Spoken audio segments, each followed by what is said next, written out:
Hello दोस्तों, welcome to NCERT warriors. मेरा नाम अजीत शर्मा और आज आप देख रहे हैं जीके के क्वेश्चन। जो 50 क्वेश्चन अभी हम करेंगे लगातार। ये हमारा जो चल रहा है वो घटना चक्र 2 सीरीज का दूसरा जो सीरीज है, ठीक है।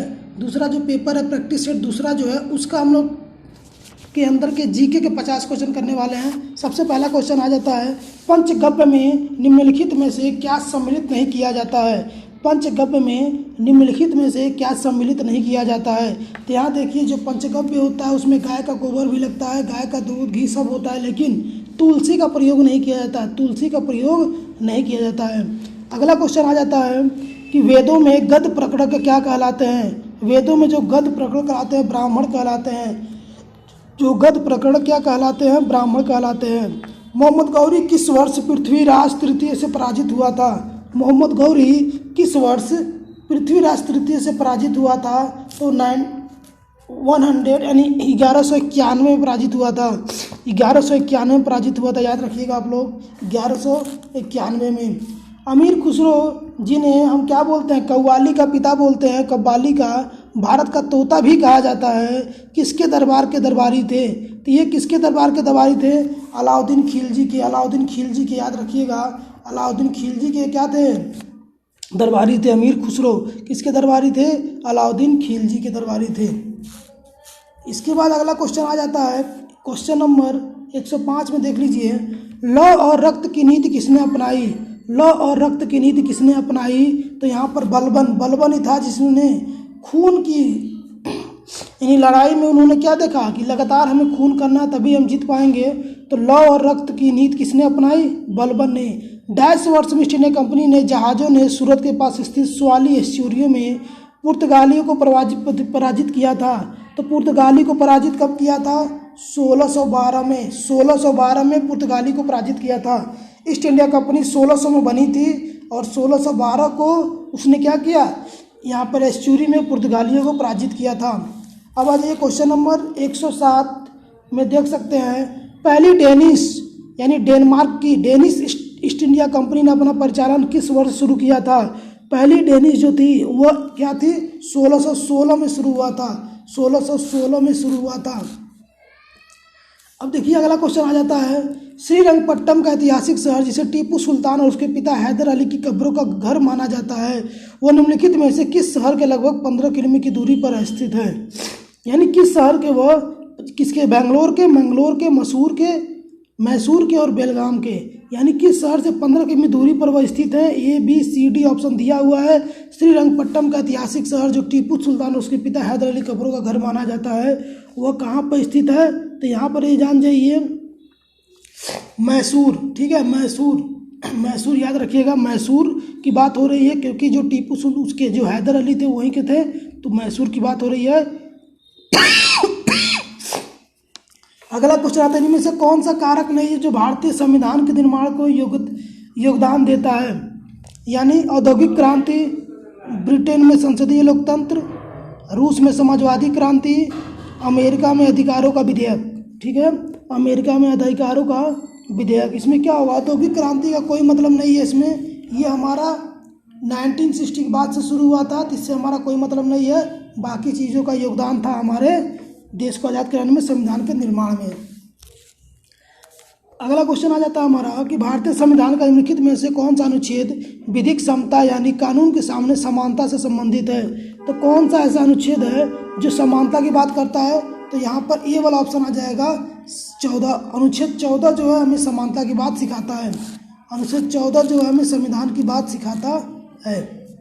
अगला क्वेश्चन है,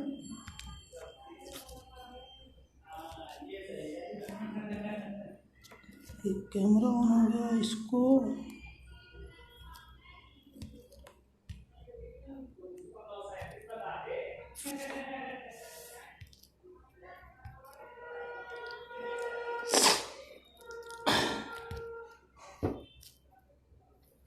चलिए, संविधान के किस अनुच्छेद के प्रावधानों के अंतर्गत भारत सरकार को भारत रत्न और पद्मश्री को प्रारंभ किया। यानी किस संविधान के अंतर्गत ये भारत रत्न और पद्मश्री देने का प्रावधान शुरू किया गया था। तो अनुच्छेद 18 के अंतर्गत किया गया था। अनुच्छेद जो 18 है उसी के अंतर्गत ये व्यवस्था बनाया गया कि भारत रत्न और पद्मश्री को दिया जाएगा। भारतीय संविधान का निम्न में से कौन सा अनुच्छेद मानव के क्रय विक्रय या जबरदस्ती मजदूरी, क्रय विक्रय और जबरदस्ती इसमें मजदूरी, ठीक है, कराने पर प्रतिबंध लगाता है? तो ये कौन सा है संविधान, कौन सा अनुच्छेद है जो मानव के क्रय विक्रय जबरदस्ती मजदूरी कराने का प्रतिबंध लगाता है? तो ये जो ऑप्शन हो जाएगा आपका यहाँ 23वां अनुच्छेद जो है, जिसमें आप स्वेच्छा से, यानी जो 14 साल के नीचे के जो है उनसे आप काम नहीं करवा सकते। तो ये क्या है, ये सब 23 में दिया गया है, तो 23वां ये हो जाएगा। भारत और श्रीलंका को अलग करने वाली जल राशि कौन सी है? जल राशि कौन सी है? भारत और श्रीलंका को अलग करने वाली जल राशि कौन सी है? तो भारत और श्रीलंका के लिए कौन सी जल राशि बनी हुई है? यहाँ देखिए पाक जल संधि है, पाक जल संधि बनाई गई है उसको अलग करने के लिए। इसके बाद देखिए प्रायद्वीपीय भारत का दक्षिणी छोर कन्याकुमारी स्थित है, कहाँ पे स्थित है? 14 कहाँ पे स्थित है ये? तो ये भूमध्य रेखा के उत्तर में स्थित है, भूमध्य रेखा के उत्तर में स्थित है, भूमध्य रेखा के उत्तर में स्थित है। आज अगला क्वेश्चन, भारत के किस राज्य में कर्क रेखा यानी ट्रॉपिक ऑफ कैंसर के अति समीपस्थ कोई शहर है? अति समीपस्थ कोई शहर है, तो इसका आंसर क्या हो जाएगा? त्रिपुरा। त्रिपुरा के अंतर्गत क्या है, एकदम उसके नज़दीक से जाता है। पृथ्वी का कठोर बाहरी हिस्सा जिसे क्रस्ट और बाह्यमंडल शामिल होता है, उसे क्या बोलते हैं? उसे स्थलमंडल बोलते हैं, स्थलमंडल बोलते हैं। जिसमें क्रस्ट और बाह्यमंडल मेंटल स्थित होता है उसी को ही स्थलमंडल बोलते हैं। चलिए क्वेश्चन नंबर 17, अक्षांश एक वृत्त है जो पृथ्वी की भूमध्य सतह को 52 डिग्री दक्षिण में से है, तो क्या कहलाता है? क्या कहलाता है? तो उसे हम क्या बोलते हैं? समांतर दक्षिणी, यानी उसको हम क्या बोलते हैं? 52वां समांतर दक्षिणी बोलते हैं। कर्क रेखा, क्वेश्चन नंबर 118 देखिए, कर्क रेखा कहाँ से गमन करती है? भारत और Iran, Iran Pakistan, Bharat Saudi Arabia, Iran और इराक। तो जो कर्क रेखा है वो भारत और सऊदी अरब से गमन करती है, यानी गमन करती है, निकलती है, चलती है, ठीक है। इसके बाद आ जाइए 19 नंबर क्वेश्चन देख लीजिए, 119 नंबर क्वेश्चन, वर्ष 1965 निम्नलिखित में से किस कृषि उपज के लिए न्यूनतम समर्थन मूल्य MSP पहली बार घोषित की गई थी? पहली बार देखिए जो MSP घोषित की गई थी वो धान की खेती में की गई थी। उस समय देश की हालत बहुत गंभीर थी। क्यों? क्योंकि उस समय जो था देश हमारा जनसंख्या ज़्यादा थी और वहाँ पैसे कम थे, यानी खाने की उपज जो थी बहुत कम थी और जनसंख्या हमारे वहाँ ज़्यादा थी। तो उस समय ये धान की खेती शुरू हुई थी और MSP लागू किया गया था। क्वेश्चन नंबर 20, निम्नलिखित में से कौन सी मिश्रित खेती की प्रमुख विशेषता है? मिश्रित खेती की, निम्नलिखित में से कौन सी मिश्रित खेती की प्रमुख विशेषता है? नकदी और खाद्य दोनों फसलों के साथ साथ खेती, 2 या 2 से अधिक फसलों को एक साथ खेती उगाना, पशुपालन फसल उत्पादन को एक साथ करना, उपयुक्त में से कोई नहीं। तो यहाँ देखिए पशुपालन और फसल उत्पादन को एक साथ करना, ये क्या हो जाएगा? मिश्रित खेती कहलाएगा, ठीक है। अब देखिए इसमें से कौन सा भारत में कृषि विपणन के मुख्य दोषों में से एक नहीं है? क्या है इसमें? तो अनुकूल मंडी, यानी जो मंडी है हमारे वहाँ वो अनुकूल नहीं है, ठीक है। भंडार की कमी सब तो है ही है, लेकिन अनुकूल मंडी जो यहाँ पर नहीं है। क्वेश्चन नंबर 122 पे आ जाइए, उत्तर प्रदेश राज्य का कौन सा जिला नेपाल के साथ अपनी सीमा साझा नहीं करता? कौन सा जिला नेपाल के साथ अपनी सीमा साझा नहीं करता? तो सीतापुर जो है वो क्या करता है? सीमा नहीं साझा करता। बाकी श्रावस्ती, महाराजगंज, पीलीभीत ये सब करते हैं, ठीक है। इसके बाद आ जाइए, कौन सा विकल्प उत्तर प्रदेश के शहरों से उन नदियों के साथ मेल खाता है जिस किनारे वे शहर बसे हुए हैं? तो यहाँ पे जो 23 नंबर है, ठीक है, इसमें देखिए गंगा, तो गंगा की नदी क्या हो जाएगा? बिठूर हो जाएगा यहाँ पर, ठीक है।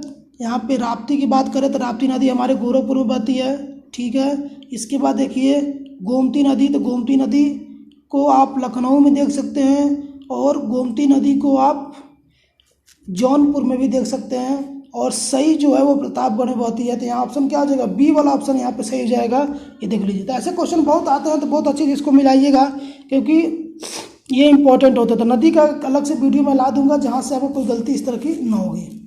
उत्तर प्रदेश में सबसे कम क्षेत्रफल वाला जनपद कौन सा है? उत्तर प्रदेश में सबसे कम क्षेत्रफल वाला जनपद कौन सा है? तो संत रविदास नगर। सबसे कम क्षेत्रफल जहाँ पे है वह जनपद जो जिला है वह संत रविदास नगर है।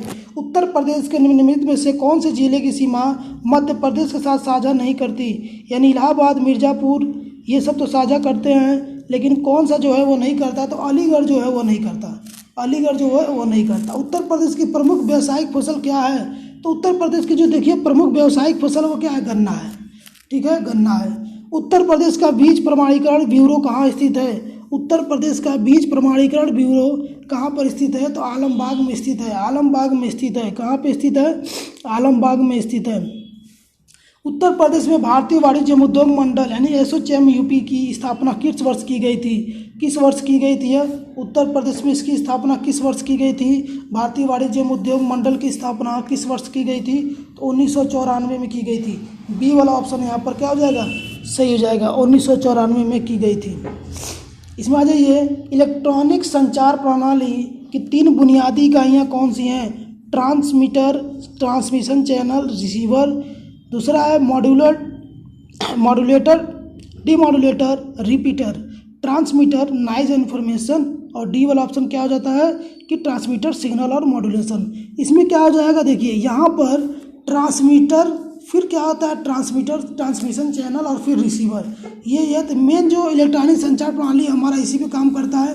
पहले उसमें ट्रांसमीटर होते हैं, फिर ट्रांसमिशन चैनल होता है, फिर रिसीवर होता है। ईमेल प्राप्त करने के लिए कौन सा प्रोटोकॉल उपयोग में आता है, ईमेल प्राप्त करने के लिए कौन सा प्रोटोकॉल उपयोग में आता है, तो POP3 जो है ये आता है, प्रोटोकॉल जो POP3 है ये आता है ईमेल प्राप्त करने के लिए। अगला क्वेश्चन है, निम्नलिखित में से क्या एक प्रयोजन उन्मुख और प्रयोजन आधारित क्रमबद्ध प्रोग्रामिंग भाषा नहीं है, कौन सा एक प्रोग्रामिंग भाषा नहीं है, तो यहाँ देखिए जो सी है वो क्या है, प्रोग्रामिंग भाषा एक नहीं है। पर्ल, पाइथन ये सब प्रोग्रामिंग भाषा है और वो क्या है, नहीं है। इसके बाद आ जाइए, निम्नलिखित में से कौन सी द्विधारी सक्रिय परिणाम स्वरूप 10, 10, 11 यानी देगी, इस प्रश्न में सभी संख्याएं द्विधारी संख्या प्रणाली में है, तो इसका आंसर बताइए। तो यहाँ पर देखिए कि 10, 10 और 10 यानी 10, 10, 11 ये क्या होगा, यानी इसका जो आंसर हो जाएगा बी वाला 110101 और 1010। इसी का उल्टा हम कर देते हैं तो वही बन जाता है, ठीक है। इसको घुमा कर ऐसे लिख दीजिए तो वही बन जाता है, तो क्या हो जाएगा, ये बी वाला ऑप्शन यहाँ पर सही हो जाएगा। देखिए फिर से कि देखिए यहाँ पर भी यही होगा। 33 नंबर क्वेश्चन यहाँ पर भी देखिए ये ऐसे बदल दिया, तो इसको भी हम इसका बी वाला ऑप्शन यहाँ पर सही हो जाएगा। इसको हम कंप्यूटर में करा देंगे आपको, आप लोग एकदम निश्चित रहिए उस चीज़ के लिए। कंप्यूटर का 150 क्वेश्चन का हमारा वीडियो आने वाला है, उसको देखिए। फिर देखिए चुंबकीय प्रेरक का SI मात्रक क्या है, चुंबकीय प्रेरक का SI मात्रक क्या कहलाता है, तो यहाँ पर टेस्ला होता है, क्या होता है, टेस्ला होता है। निम्नलिखित में से कौन सा विकल्प क्लास सेकेंड लीवर का उदाहरण है, इसमें देखिए क्लास सेकेंड लीवर का उदाहरण कौन सा है, व्हील बैरो, व्हील बैरो जो है क्या है, क्लास सेकेंड लीवर का उदाहरण है। सिलिकॉय क्या है, सिलिकॉय क्या है, सिलिकॉय एक उपधातु है, एक उपधातु होती है। सिलिकॉय क्या होती है, एक उपधातु होती है। किसके प्रयोग के जरिए धातु कुछ शुद्धता की प्राप्ति की जा सकती है, थर्माइट प्रक्रिया, कार्बन न्यूनीकरण, ठीक है, और हाइड्रोजन न्यूनीकरण, विद्युत अपघटनीय न्यूनीकरण। देखिए यहाँ पे किसके जरिए, किसके प्रयोग से, तो विद्युत अपघटनीय न्यूनीकरण कर देंगे तो हमें उच्च शुद्धता की प्राप्ति मिल जाएगी। निम्नलिखित में से अब क्वेश्चन नंबर 138 देखिए, निम्नलिखित में से कौन सा विकल्प शरीर का सबसे बड़ा आंतरिक अंग है, गुर्दा, पेट, जिगर, फेफड़ा। इसमें से सबसे बड़ा आंतरिक अंग कौन सा है, सबसे बड़ा जो आंतरिक अंग होता है जिगर, ठीक है, जिगर होता है, जिगर। निम्नलिखित में से कौन सा तंत्रिका फाइबर से बना है जो प्रतिबिंब क्रियाओं को मध्यस्थता करता है, जो मस्तिष्क के आवेगों का आदान प्रदान करता है।